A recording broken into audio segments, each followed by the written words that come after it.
Et bonjour à tous, bienvenue dans cette vidéo. Nous allons voir un peu l'installation et comment utiliser Aider ou Aider, qui est un terminal en fait alimenté par l'IA. Grosso modo, imaginez un truc comme Mincer en fait, mais en mode terminal et c'est open source et c'est gratuit. Et son grand avantage, c'est qu'il est très très flexible en fait. Je le découvre que depuis quelques jours. Il est vraiment très très flexible, très puissant en fait. Et il peut se connecter à énormément d'IA, même s'il a été optimisé pour Claude Sonnet et GPT-4 O1, mais il fonctionne avec Gemini, avec Grok, avec plein de choses en fait. Et nous, comme on est fauché, on ne va pas utiliser des IA très chers, on va utiliser Gemini qui propose des quotas gratuits. Et je dois dire que c'est vraiment impressionnant. Donc, on va passer en mode hop. On est bien passé, voilà. Donc ça c'est le site c'est aider.chat en fait. Il existe depuis pas mal de temps, hein. Et grosso modo, il faut Python. Donc moi je recommande évidemment tout ce qui est développement toujours Linux. Moi je vais vous montrer pour Linux en fait. Mais je vais vous montrer les commandes aussi euh, pour Windows. Donc sur Windows vous installez Python. Vous devez assurer que le Python est dans votre environnement de variables, dans votre path, comme on dit, c'est-à-dire que dès que vous ouvrez le terminal, Python doit pouvoir, si vous tapez Python, ça doit se lancer, sinon ça ne marchera pas. Et donc, pour Linux, c'est cette commande-là, je l'avais écrit à l'écran, Python-m pimp install, vous copiez vraiment toute cette commande en fait, et il va s'installer. Voilà, en sachant que je vous recommande quand même, parce que si vous êtes dans votre répertoire Home, donc dans votre répertoire personnel, créer un répertoire, voilà, créer un répertoire et créer la commande dessus, c'est beaucoup mieux. Parce que il vous faut Python et Git, parce qu'il utilise Git en fait pour avoir la traçabilité et le suivi des fichiers qu'il fait en fait. Voilà, c'est beaucoup plus, il peut marcher sans, mais il marchera beaucoup mieux avec Git. Donc ça, voilà. Et au total, il va télécharger entre 150 et 200 mégas parce qu'il va installer beaucoup de choses en fait. Euh, Là aussi, ça c'est pour la commande pour Python. Et ensuite, vous devez intégrer votre clé API. Donc, comme lui, c'est optimisé pour GPT-4 et Claude 3.5 Sonnet en fait. Et vous pouvez directement aider double-sonnet double-tirer entre PKPK et votre clé en fait. C'est la même chose pour GPT 4.0, même si on aura une façon beaucoup plus rapide en fait d'installer des clés API. Voilà. Donc vraiment ça se fait en 2-3 lignes en fait. Vous copiez cette commande et ce sera installé. Ok. Une fois que c'est installé en fait, on va lancer un terminal. Ok. Donc ça c'est mon répertoire Home. Je vais aller dans mon répertoire où je code IA Hider, donc c'est des répertoires que je crée. Là, je suis dans mon répertoire. C'est juste des trucs gris qui hein. Ah, il a le. Ouais, j'avais testé le truc. Je vais juste supprimer ça. C'est des fichiers qu'ils avaient créés pour tester. Et je vais taper Hider. Voilà. Et voici Hider en fait. C'est vraiment une IA par ligne de commande. Non. Voilà. Voilà, et là, c'est là qu'il s'affiche main modèle CGPT4O et weak modèle CGPT4O parce que c'est sans configuration. Et pour quitter le chat, vous cliquez, en fait, c'est la touche CTRL plus C 2 fois. Et on est revenu. Je vais cliquer. Dans un premier temps, je vais vous montrer comment installer la clé, on va dire, euh, manuellement. Voilà. Et ce que vous faites, en fait, je vais juste passer un moment sur webcam.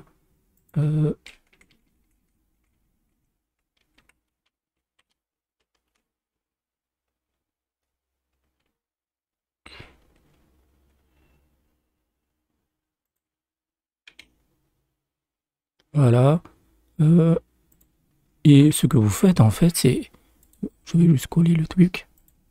Vous voyez la clé, mais c'est pas grave. Donc, pour ajouter la clé manuellement, vous tapez export directement, hein. Vous n'entrez pas dans iDoc, juste dans le terminal. Et le mot-clé, c'est Gemini API Key en majuscule avec un docscore pour les séparer et décaler votre clé API. Voilà. Et une fois que vous tapez Entrée, en fait, il ne se passe rien, mais il aura compris la clé. Maintenant, vous tapez iDoc list pour voir un peu les modèles qu'il propose. Donc, liste, et on va taper Gemini.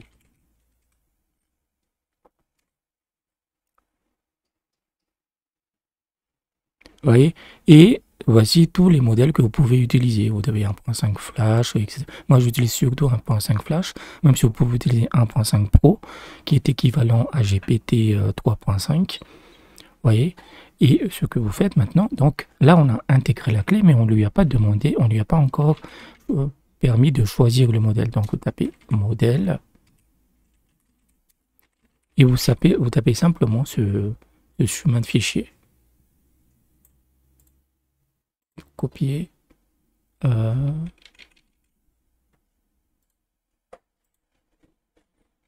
Voilà. Et là, voilà. Et là, le modèle, il est la clé, donc il a bien compris, il a bien enregistré la clé. Gemini, et en fait, vous lui parlez, en fait, il y a plein de commandes, en fait, mais je vais vous montrer à la barbare. Si vous tapez par créer une... Comme c'est Gemini, il va comprendre le français. Design et des animations. Hop. Et il génère directement le code. Voilà. Même si vous pouvez même faire des plans, en fait. Donc, il me demande si je veux créer un fichier. Je lui dis oui.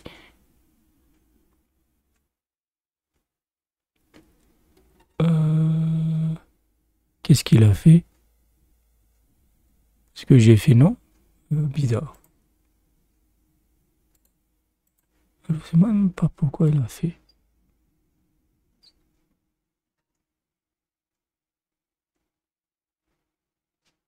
Enable AutoGuide et no searchable directory. Peut-être qu'il faut créer, mais parfois il est créé.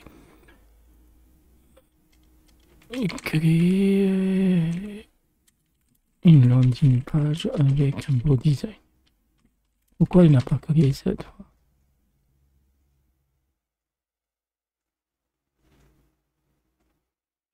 Là, vous comprenez, et tout se fait en ligne de commande en fait. Il n'arrive pas à le créer, c'est peut-être lié. Parce que si on est en Git, je sais pas trop. Yes. Ouais, il n'arrive pas à le créer, je me demande bien pourquoi. Qu'est-ce qu'il propose?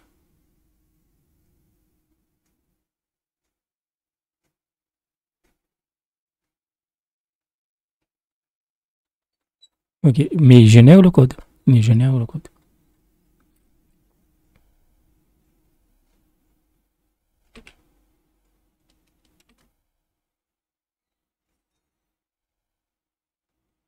Et pourquoi il est en boucle comme ça?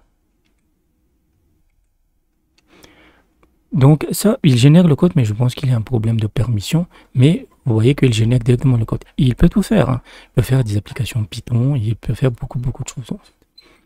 Maintenant, le gros problème en fait, vous fermez le terminal. Hop. Si vous tapez de nouveau header. Ah ouais, c'est vrai.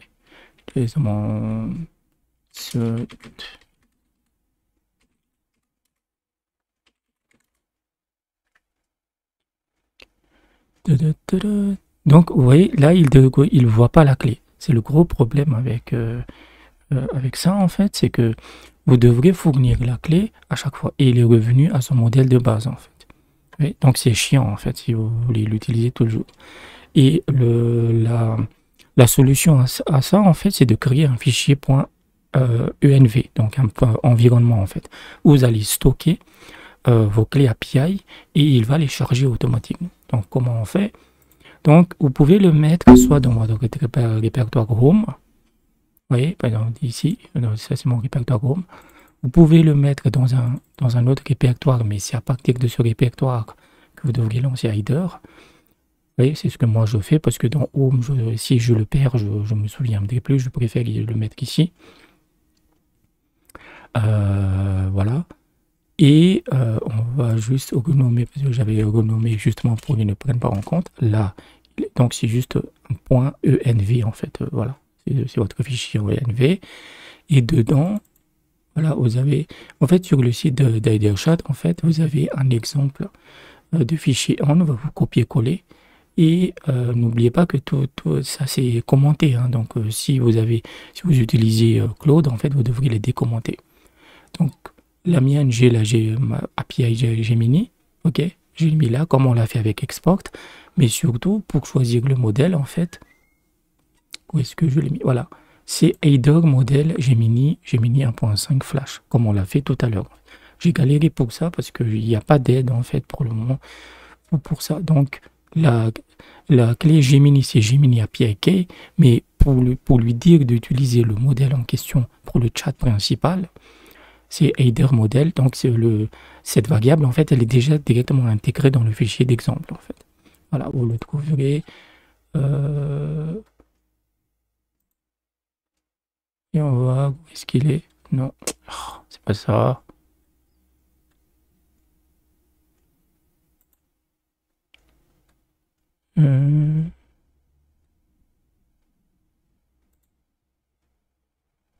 Ok.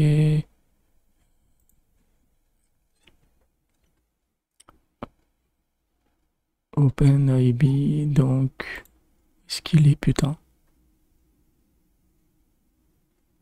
ID Google, installation, optional step, je pense que c'est là. Voilà. Donc ils vous disent en fait, et ça vous pouvez le trouver, c'est un fichier exemple en fait, vous le copiez-coller et vous cherchez, il y a énormément de paramètres, c'est pour ça que j'aime bien ce truc là, il est vraiment puissant en fait. Donc où est-ce que j'ai été? Donc là on l'a configuré, et si je tape de nouveau sur header, voilà, il a directement Gemini, vous voyez, parce qu'on l'a directement intégré dans les variables d'environnement. Hop.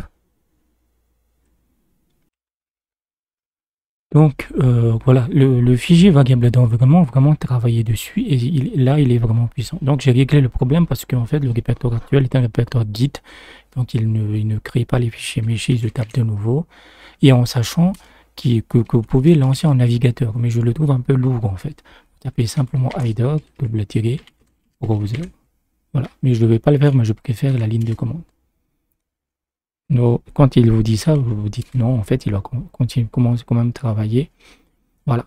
Et si maintenant je dis créer une landing page avec un beau design,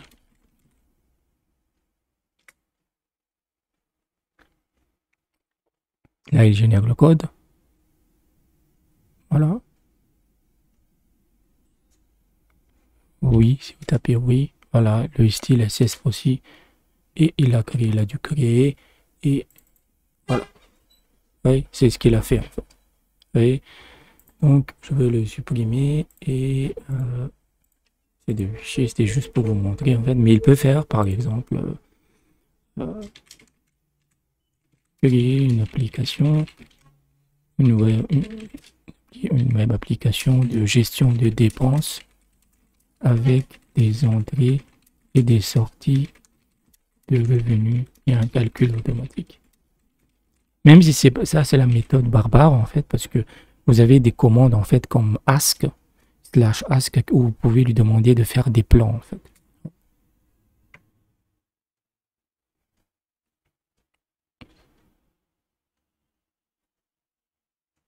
Yes. Yes. Ok. Qu'est-ce qu'il nous a fait? Hop. Oui, il a créé. Gestion de dépenses.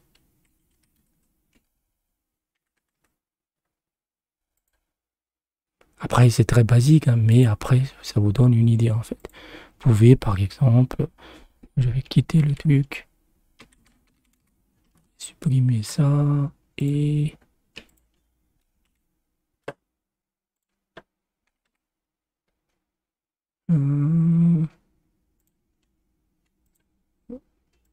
parce que le story en fait ça lui donne le contexte, donc je veux qu'il recommence de zéro.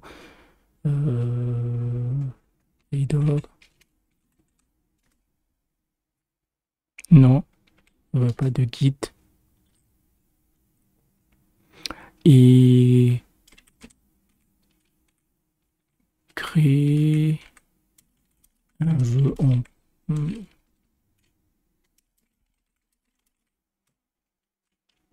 un jeu graphique en Python.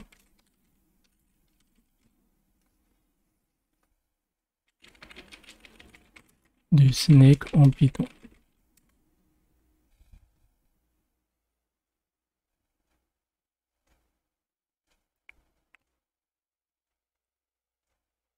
Ok. Et là, il génère, c'est du Python en fait. Et c'est du Python.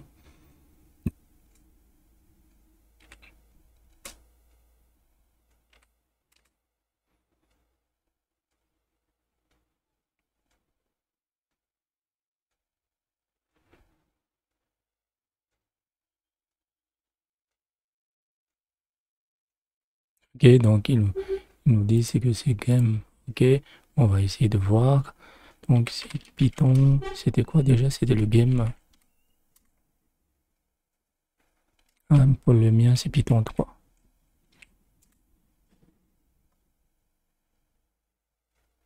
Il a fait une erreur. Ok. Mais ce matin, je l'avais fait. Mais il a fait une erreur en fait. Mais il peut tout créer en fait. Il n'a pas de limite. Par exemple, à Bolt, en fait, il y a des limites. Il fait pour les web applications, c'est pas mal, mais pour le reste, voilà.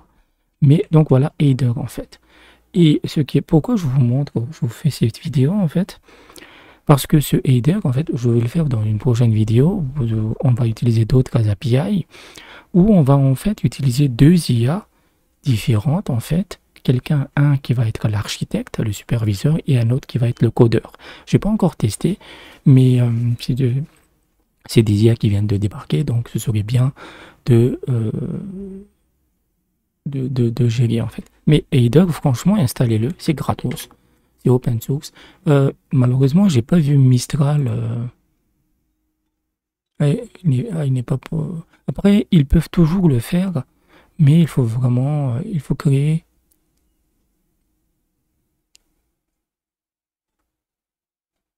Oui, je pense qu'on peut le faire. En fait, il est très très flexible, même s'il ne supporte pas officiellement, c'est pas annoncé, vous pouvez toujours le faire marcher en fait. Donc je vais repasser, voilà, en webcam. Et voilà, donc n'hésitez pas à l'installer en fait. Et il est vraiment cool. Il est vraiment, moi j'ai découvert ça en fait. Et il est là depuis longtemps, hein. Il y a fait déjà quelques mois, mais il est mis à jour très très régulièrement. Comme je l'ai dit, il peut se lancer en navigateur.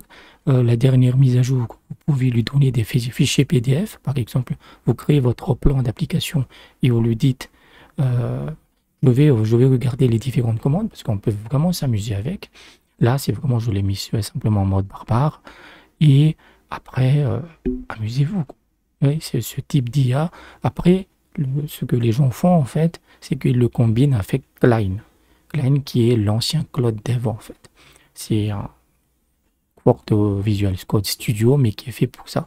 Je ferai une vidéo dessus, je pense, si je la trouve utile, si Klein m'intéresse. Mais ce Aider, j'ai adoré. Honnêtement, j'ai adoré en terminal de commande. C'est ultra, c'est léger, les fichiers sont créés, juste que j'aime pas Git en fait. C'est compliqué, mais vous n'avez pas besoin de configurer Git. C'est juste que pour la traçabilité de vos fichiers, c'est bien. Donc voilà, j'espère que je vous ai aidé. N'hésitez pas, honnêtement, n'hésitez pas à le tester. Vous avez Gemini qui est pour le moment gratuit. Ce pauvre Google, il pue tellement la merde qu'il y a beaucoup de quotas gratuits, en sachant que moi j'utilise le 1.5 Flash, mais le 1.5 Pro, il est pas mal aussi. Donc j'espère que je vous ai aidé. N'hésitez pas à laisser un pouce bleu. N'hésitez pas à vous abonner. Si vous avez des sous, n'hésitez pas à aller sur PageCon, c'est toujours apprécié. Et je vous dis à bientôt.